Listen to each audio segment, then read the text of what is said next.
रामकृष्ण हरी. श्री तुकाराम महाराज गाथा भाष्य अभंग 583. चित्त ग्वाही तेथे लौकिकाचे काई, स्वहित ते ठाई आपण आपे.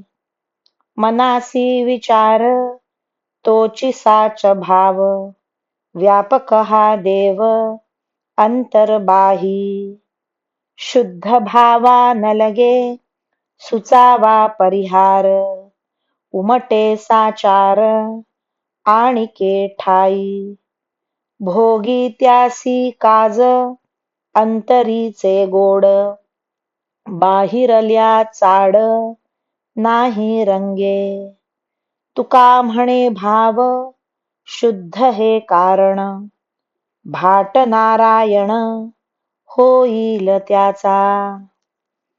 आपल्या चित्तात हरीविषयी भाव निश्चित आहे आणि याविषयी आपले चित्त जर साक्षी आहे तर लोकांच्या नाही म्हणण्याला काय किंमत आहे.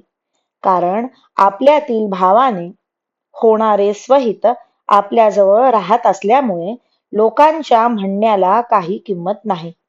देव अंतर्बाह्य व्यापक आहे असे मनाशी विचार करणे हीच खरी परमार्थ निष्ठा आहे.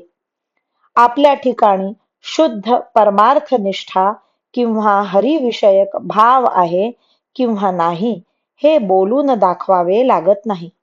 अंतरातील भाव बाह्य शरीरेंद्रियात देखील श्रवणादी भक्तीची क्रिया करताना स्पष्ट होतो. तुकाराम महाराज म्हणतात, देवाविषयीचा शुद्ध भावच देवाच्या प्राप्तीला कारण आहे. ज्याच्या चित्तात शुद्ध भाव आहे त्याचे वर्णन करणारा भाट प्रत्यक्ष नारायण होईल. रामकृष्ण हरी. श्री कृष्णार्पणमस्तु.